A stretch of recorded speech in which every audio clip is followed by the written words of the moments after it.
Welcome to Personal Injury Marketing Minute. Welcome to the Personal Injury Marketing Minute, where we quickly cover the hot topics in the legal marketing world. I'm your host, Lindsey Busfield, the Vice President and Partner over at Optimize My Firm. Today, I'm joined by Sarah Walton, business strategist, coach, and founder of Sarah Walton Coaching. Sarah works with higher performing entrepreneurs on leadership, capacity, business growth, and building success in a way that feels sustainable instead of overwhelming. Today, we're talking about what personal injury law firms can learn from high capacity women leaders and why the way leaders manage growth, pressure, and responsibility can have a huge impact on the long term success of a business and law firm. Thank you so much for joining us today, Sarah. I'm so excited to have you on the show. Oh my gosh, Lindsay, it's like the best part of my day. So happy to be here with you. Yay. Well, I'm so excited that we're able to connect and talk because it's important. I think, as women, a lot of times we overlook how important we are to the businesses that we serve. And so today we're talking about what high capacity women leaders are contributing to businesses in the legal industry. So let's first talk about what we mean by high capacity women leaders. Well, first of all, we have to kind of take a step back because most women are high capacity. I know that's a very general thing for me to say, but I'll back it up with science, I swear. Um, in that human beings born into a female body, right? There is more connective tissue between the right and left hemisphere of the brains, which is what makes us able to multitask so consistently. I always joke, I pick up my phone and I'm like, yeah, could you get the chicken out of the freezer? No, I don't want that there. Put that there. No, no, send the email. Did you guys get that text? Right. And meanwhile, like, people are like, how, what? That's what we're talking about. When I say high capacity, we have this incredible ability to function constantly at a really, really high level. And this multitasking thing, we all joke around that inside a woman's brain is like having 85 tabs open at once. That's that connective tissue. There's an actual physiological reason for it. And what can happen throughout our lives is that kind of, we don't always use that to the best of our self. I don't know. I want to say like self productivity, right? Like we don't always use this the way that we could. And it gets really convenient for other people that we're able to function at that level. And then sometimes we don't notice how highly we're functioning. And there's actually a really great term. It was coined by a woman named Terry Cole. She's a psychiatrist in New York City. She has a great book with a terrible title. The great book is called Boundary Boss. Love the content of the book, though. Not my favorite title. But she coined a phrase in that book that I love, and it's called high functioning codependence. Oh, And I know every time I say that, like if I'm speaking on a stage and I say high functioning codependence, everybody's like, I have that. I'm like, I haven't defined it yet. They're like, I know, but it's me. And but it I sounds just, like me. they're like, no, it's me. I swear. And I just start laughing. It's like we kind of all kind of nod along. But it starts at a really young age where, we are rewarded over and over and over for being there for people and for using this ability to function at a really, really high level. And what it turns into pretty quickly is, don't cry. Where's my pretty girl? Like those little tiny phrases where it's like, your emotions are bothering me. Please stop having them. Right. And that kind of turns into this whole thing where we as women look to each other where we're like, oh my gosh, she's so selfless. And I'm like, are we rewarding that? Are we saying no, self is good? Wait, what is happening? Right. And you really take a step back and we look at how much we're expected to do.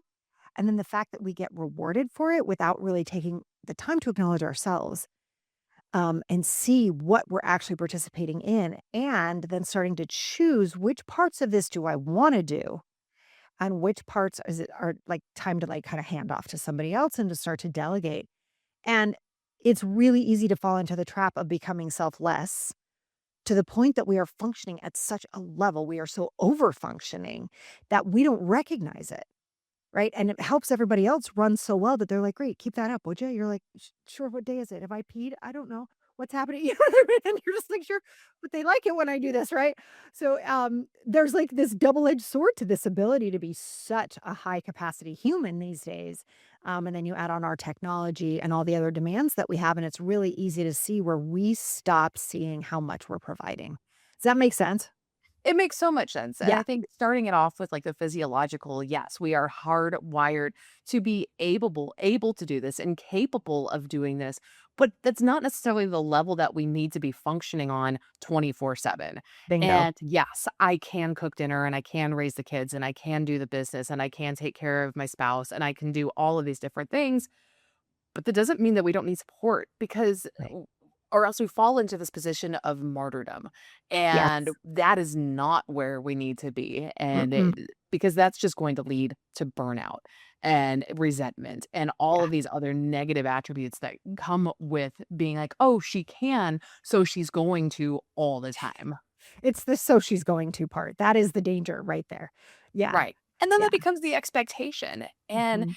it's like when you're bringing your A game, you need to be able to also have the C game because the A game means nothing if that is the A game all the time. That becomes your C game. And that is what is expected. And it's too much. It's too It is much. too much. Well, yeah, I think that's the thing is I think we need to reframe actually what the A game is, right? And the A game might be being really well rested, having a regulated nervous system, heaven forbid, right? Like actually able to show up, tap into the really strong parts of ourselves so that one or two decisions a day can knock it out of the park, and then we have enough left over for ourselves, for our children, for our spouses, for our lives, and really understanding that that is enough. And that reframing alone, that right there, where it's like when you actually show up and you're killing it because you're like, on top of your game, you actually ate breakfast, you know that you peed, these things that we forget to do, right? Yeah. Right. I like you show up, it really is one or two things. And when we can really tap into that and get that, that is high functioning. That's actually healthy high functioning, and so I always have to start. That is healthy and sustainable. Yeah, exactly. You gotta start with, like, where most people end up, which is habada, habada, habada, habada, habada, right? Like, we just end up in that mode, and it's like, "No, no, no, that's actually not it at all." And so when we can reframe that for each other and actually start conversations with each other with things like, "Oh my god, how much fun did you have yesterday?" Or, "What do you have planned that is fun?" Or, "Hey, you look really nice today." I know it sounds so simple, but it disrupts this, almost panic we have to do as much as possible, as fast as possible. I think there are times we just have to kinda sit back and go, "Why? Yeah. Yeah. Why?" I'd rather do 1 or 2 things really, really well that move the needle, that increase productivity, that increase our revenue, that make the staff feel great, like, whatever it is that really nails that marketing message. I'd rather do that than run around like a chicken with my head cut off all day and then wonder where the day went. Well, and I think that the first step in doing that is being okay with delegating and really coming to terms with the fact that you cannot, should not do everything. And as business leaders, whether it's in marketing or for the lawyers that are listening today, running your firm, you need to be okay with delegating and understanding that you built your law firm, your practice, so that you could do the parts of this business that you enjoy, or else you'd be working for somebody else's practice. If you are the leadership of this law firm, figure out what you enjoy doing, what makes you excited to get up in the morning, and then delegate out everything else so that you can be a happy, healthy, sustainable human. Yes, it's like, what a concept. And listen, I get it. I think we all get it, right? Anybody who runs a business, we know there are moments you gotta be scrappy. Oh my gosh, of course. Like, I know how to edit video, which is so funny to me, right? It's like, of course, because one weekend I needed it and I figured it out, right? Of course, we have those moments of being scrappy. I haven't edited a video in years, right? But I can. And I think you hit on something really important there, which is you can do it all. But is that in the best interest of the business? And I think for women, we get really caught up on this hook, the codependent piece of the high functioning codependence, right? Where it's like, but I'm supposed to do it all, but I'm supposed to do it all. And finding our self-worth in that kind of so easy to fall into that trap. And so when it comes to delegating, what I love to work on with my clients or what we'll talk about is, I love how you said that, Lindsay. Like if it's not a, I say, if it's not a 10 for you, don't do it. You should be focused on the 10s. They are your 10s. Like you were given those gifts, those talents, that enjoyment, that you were given those so you could make a living using them. Like that's your job. And we want to get for somebody else, setting up the calendars, organizing things, getting back to that is their 10. That's like what they're here to do. And you not giving them the opportunity to that is actually blocking them from being able to do what they're here to do, just like my video editor is here to edit. Like, oh my gosh, I'm so clear on that, right? I'm like, please do that. That is so your jam. I can do it if I need to, but I don't want you to do it, right? And he's like, oh my God, I love it so much, right? So it's like we got to understand part of running a business, in my humble opinion, right? Because I really deal with wealth and money. That's really my specialty, is that we run these businesses so we can continue to keep wealth flowing. And that means we're job creators. This is part of what we do. And not only is it more responsible to create the jobs, it lets everybody else live the lives they're here to live as well, while we enjoy ours even more. And sometimes when we can reframe it that way and understanding we might actually be blocking someone else from doing what they're here to do, it's like, oh, well, I don't want to do that. Because we're always like, we're so giving and we're so concerned about other people. When I can frame it that way, people are like, oh, well, I'm not doing that. Who do I hire? What do I do? How do I go? Where? And it's kind of like a great way to kickstart that idea that delegating is not laziness. It doesn't mean you can't handle it. It doesn't mean somewhere you're failing. It's actually the opposite. That's Yeah. where you start to succeed. That's where you start to have money flow. That's where you start to help other people fulfill on their ideas of success as well. Yeah. And another way to reframe it for the, I mean, I think that that is a beautiful way of thinking about it. Another way to think about it from a business standpoint is inefficiencies, where a business does not thrive if there are inefficiencies. And if you are doing things and taking on tasks that you either don't enjoy or you're not good at, or both, then you are creating friction. You're creating inefficiency within your own business. And by delegating that out to someone who wakes up in the morning thinking about spreadsheets, or wakes up in the morning thinking about video editing, or is like, man, I love sending emails and picking up the phone and calling people. All of these things are not me, by the way. These are things that I need to delegate out so that the email gets stayed on top of. Those leads are being followed up with in a timely manner. Because if you are spending more time thinking about not wanting to do these things than it takes Yes. to actually do it, you're creating inefficiencies and lags. Let go of that and let go of that mentality. Hire someone who can do that, create those jobs and build that business so that you can grow sustainably, exponentially by getting rid of all of that lag. And I think that you'll see some major transformation within your business itself. Totally. And I love what you just said too about the lag, the amount of time we use like the mental expenditure on fighting ourselves to do the things we don't want to do, right? It Yep. is so Yeah. like, it hurts my heart because there's so much energy that goes into that could be used to increase revenue in a fun Right. way, right? It just, yeah, it's like once we really wrap our heads around it, it becomes really easy to delegate. Yeah. It does, because imagine as an attorney, like you are a lawyer and you want to work your case. You went to law school because you wanted to be an attorney, but now you are saddled with marketing. And imagine if you had to handle all of your own intake and all of your own accounting and finances. That's not why you became an attorney. If you can effectively delegate that out to someone who's really great at those tasks, who is wonderful at intake, or if you try to make me like balance a checkbook right now, like we're gonna have some real issues. But if I can hire someone to come in and do that for me, it's going to be less expensive in the long run, and it's going to be knocked out in a snap. And I don't have to waste that mental energy dreading it and then thinking if there's a way that I should have done that better. Yep. Absolutely. And it'll probably be done better too. And it'll be done so much better. Right, because when we love our work, don't we do a better job? We Right? do. That's why I say give everybody their own tens. Like, let all the tens show up in all the different areas and give them their own tens, and then you have a business that's functioning at a 10 because Right. everybody inside the business is functioning at a 10. Yeah. And so when it comes to that, when it comes to delegation, I know there's a lot of fear around letting go of tasks that you want to be done a certain way, even if that's not the task that you really should be focusing on. So how can we think about this in terms of leadership? How can you lead as you delegate? What are some tools and tips that we have there? Oh, I love this. So one of the things that's important in running your own business, right? So I'm gonna back this up just a tad, and that is that so often when you've launched something, maybe it's got your name on the door. You know what I'm saying? Like there's a lot of you put into it is we get confused and think we are the business.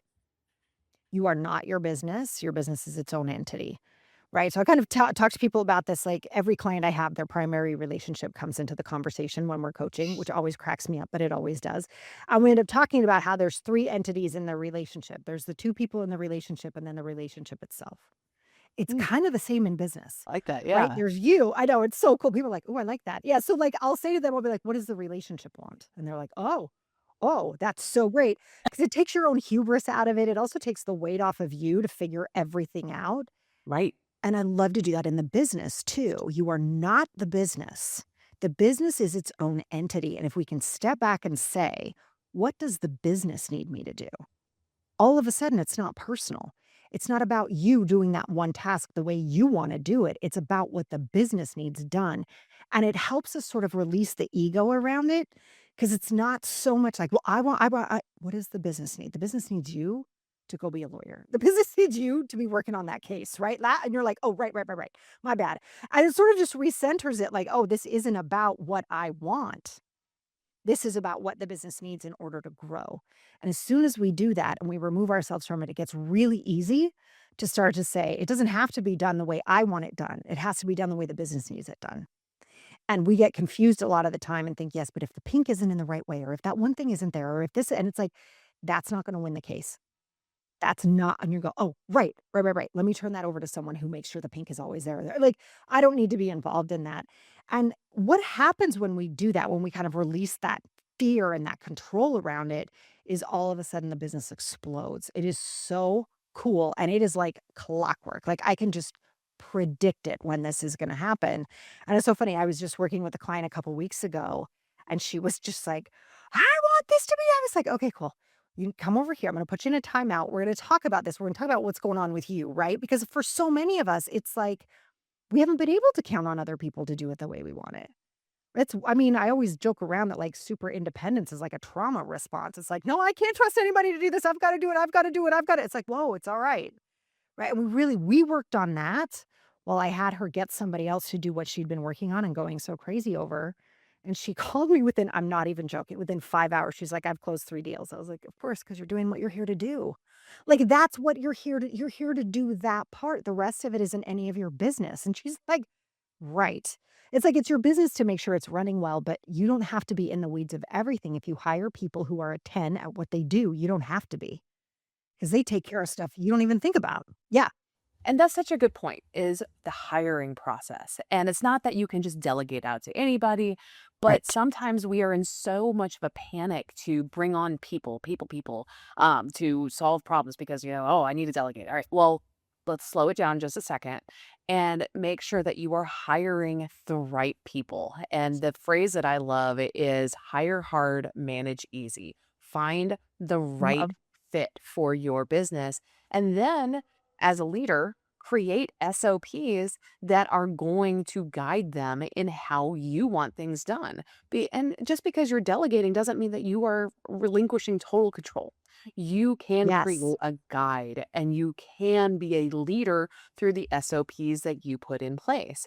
And so, whether you are creating SOPs for your intake or for your marketing or for your administrative assistant, create these guidelines that are going to shape the business so that you don't have to worry about whether or not it's being done your way. You know that people are trained in this way of doing it. And then Absolutely. bring on additional coaching and mentorship and training to make sure that things are being done right. And if you have all those pieces in place, then yes, now you have freed up so much time and mental energy to go and do the things that are your tens, the things that you are so excited to wake up every morning and go do that are going to be growing the business. Bingo. Yeah, that's right. I love that hire hard, manage easy. That is so cool. We need a bumper sticker that says that. Yes. I love that. That is so good. I'm gonna have to get that made soon. I'll be like, brought to you by Lindsay. But no, I love that so much because I think there is such a fear and in hiring at all that what you just said is so important. We wait until we're in a panic. And hiring the wrong person can be expensive. And I don't say that to scare people.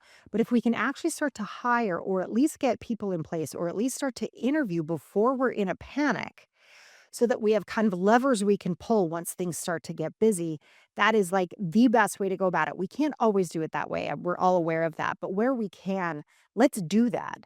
And then that goes back to having a regulated nervous system, sleeping, taking care of yourself, because you actually have the ability to go, all right, this is starting to get a little tricky. I'm going to start interviewing now. Because by the time you find someone, it'll be tricky, right? It's not a little bit tricky, it'll be super tricky, right? So getting in there and having the self-awareness and the ability to slow down and think things through, it's just everything. It's everything. I keep coming back to, like, regulation. Yeah. Yes. And I like to live by the 80% rule for most of life, where if I have a team of writers, I want them at 80% capacity before I start thinking about hiring again. I don't want them to be at 100%. I don't want them to be burned out, because then we're all going to be in the panic light on fire and they're going to be burnt out. I'm going to be frazzled. But if I can start thinking about this when they are at 80%, then that's when I need to start finding additional support. If I find myself to be about 80% exhausted, then I need to start thinking about what can I delegate out so that I'm not pushed to that 100% mark. And I mean, I think that 80% rule can be applied to so many different parts of business and I mean, businesses across the board, that it is a good rule to live by so that you're not focusing and functioning out of that fear and panic. Ugh, I love that. And I love the 80/20. The Pareto principle is one of my favorite things. And I talk about it as well when it comes to strategy. When it comes to our business strategy, right? And really increasing revenue and making sure we're profitable, is that whole strategy is 20% strategy, it's 80% mindset.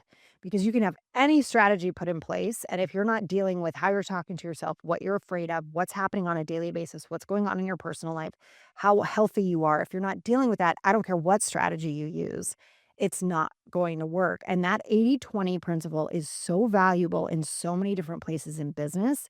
But I love the idea of making sure your mindset is 80% and making sure that when your capacity has not yet hit 80%, but it's getting close, right? That's when we wanna start looking at where we can start to get the support that we need so the business continues to run well.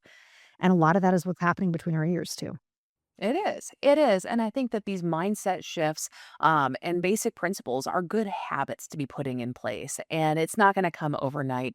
But if you can find a handful of good habits, even just one or two to start, you can really start to shape the business and see benefits both in profitability as well as your time freedom, as well as how much enjoyment you and satisfaction you're getting out of your day. And so we've got the Pareto principle, that 80/20 there. What other small habits can attorneys be thinking about and start to slowly incorporate into their mindsets and their daily practices that they can start to see real differences? Yeah, my favorite is what I call a slow morning, which is, I know, I just heard everybody go, "What? I can't have a slow." I know. It's like it's so like, "No." And I grew my business when my kids were really, really little, and I get it. Like there were many, many days I got up at 4, so I could practice this. I don't have to do that now, thank goodness. But I thought it was so important that I did it then, and I still do it. And it is just this. It can take 3 minutes. This is not like a big deal, but really sitting down, making sure you have 2 seconds to sit down, drink your coffee or your tea or your glass of water, whatever you're doing, and just sit just for 2 to 3 minutes. Just be with yourself. And some people are like, I cannot sit still for 3 minutes. I understand. I really do. If you are one of those people, what I love to ask you to think about is, who are 3 people who need me today? And write them down. Don't do anything yet. Who are 3 people who need me today? And what would make me really proud when my head hits the pillow tonight? And if you can just sit there with your coffee, 3 minutes, that's it. If you can start your day with that, I can't even explain what happens to revenue when business owners do this. It's still blow. I've been doing this for 17 years and I'm like, my God, this is so effective. It's free, it's always available and totally doable. And I'm like, oh my God, it's like the best business tool you can have. Um, but when you are really understanding what'll make you proud, a lot of the times that is a personal thing. Like you'll be like, oh, I told my kids how much I love them, or I did work out today, or whatever, right? And so it's really important we remember that our pride has a very important place in our business success, right? So that's why I love to ask that question, but it's usually a personal fulfillment that ends us making us a great business owner. And then who are the 3 people who need me today? After your 3 minutes are up, my advice is you text, call, or email the 3 people who popped into your head. I've had this work into personally like $55,000 text messages. It's like, what I just wanted to say hi. Like I don't do it to make money, right? But I was just like, this person popped in my head. I'm like, oh my God, she worked with me for. I was like, wow, that was amazing. Or it's like someone who's like, how did you know I needed to hear from you today? It could be a cousin, a friend, a call. Like it doesn't matter. But just being the person who does that changes this landscape of the business because what I think we can lose sight of sometimes is that money comes into our business through people. It it doesn't come in any other way. Even if they find you through an ad or they find you through because, they know someone who knows, but they come in through people. And so the more that you can connect yourself to other people, the more you are opening your doors to be connected back. And that cycle, again, I don't ever reach out to somebody in the anticipation that I'm going to make money off the tech. Like that's not the goal, but it is a lot of the times that ends up happening, but it is this idea that I am participating in this human cycle of support and service. And when we start the day that way and we're not frazzled because we just sat still for a hot second and gave ourselves the space to be a person, to not wake up, pick up the phone, do the thing, make the bed, run over there, like, but just like, yo, I deserve a cup of coffee. I'm just gonna sit here and be with myself for a second and give my intuition and my brain a hot second to come online before the rest of the world demands everything of my beautiful brain. I'm just going to give this to myself. That little tiny thing. If people take nothing from this entire episode, but that I will jump up and down like and be so happy because it is a game changer, especially when it comes to business owners. It really is. And I love that. You've got to feed your personhood first because what are businesses but a group of people with some good ideas and some skills that are coming together, not just to serve a product, but to serve people, to provide something that somebody else needs. And that person is seeing the value in your business and your service. And that is what makes your business sustainable. So if you and your people are not sustainable as human beings, then you're not going to have a sustainable business because that is the foundation. And I think that feeding yourself first as a person, having that cup of coffee, getting a hug from your kids, and figuring out what your small purpose in the day is going to be is a great way to start. And then building that mentality with your team as well, that will make them feel valued as people because they are the ones who are showing up and making your business work because we are a group of people making a business work. So I love that mentality. And I think that we will all find profitability out of it from a business side, but also just fulfillment from a life side. And I think that that's an important message. 100%. Yeah. We're people. I know. We forget sometimes, but we are people. Yes. And so, if there is one last message to leave law firm owners on for today, what what practical advice, what last tip would you give them as they go forward with their weekends now and go enjoy life? I would just remind you that you matter. I know that sounds like I should be on a bumper sticker or some cheesy meme on Instagram, but I mean it like from the most fundamental place. You really do matter. And what you do today matters. And who you help today, it matters. But it's really hard to do that if you don't remember you're part of that equation. That's a great message. And I hope that everybody listening today leaves this podcast feeling a little bit more inspired, fulfilled, and knowing that they matter and that they are making a difference in the lives of their clients. Because as personal injury attorneys, that's why you got into this. You got into this to serve others and to make others' lives better. So do a little something for yourself today. Breathe deep, take a sip of that cup of coffee, send out a text message, let somebody know that you're thinking about them. And I know that somebody just popped into your brain as you're listening today. So right now, pause the podcast and go send out a message. And that is going to wrap up this episode of the Personal Injury Marketing Minute. I am so happy that you came to join us today. I'm feeling more inspired. I'm going to go start my weekend right now and go sit and breathe for a little bit. But as you're listening today, please be sure to like and subscribe so you don't miss another important episode. And Sarah, how can people get in touch with you if they want to learn more about your consulting and coaching services and everything that you do? Yeah, come on over to sarahwalton.com. You can find me there. We also have a YouTube channel. The Sarah Walton, as well as Instagram, The Sarah Walton. And we have a podcast. It's called the Game On Girlfriend Podcast. And you might actually hear Lindsey on that podcast shortly. It could be really fun. Yeah, but come on over and hang out with us. I love it. Well, thank you again for joining us today. It has been an absolute pleasure having you on. Thanks, Lindsey. It's been a joy. Thanks for watching. Be sure to hit that like and subscribe button and leave us a review in the comments.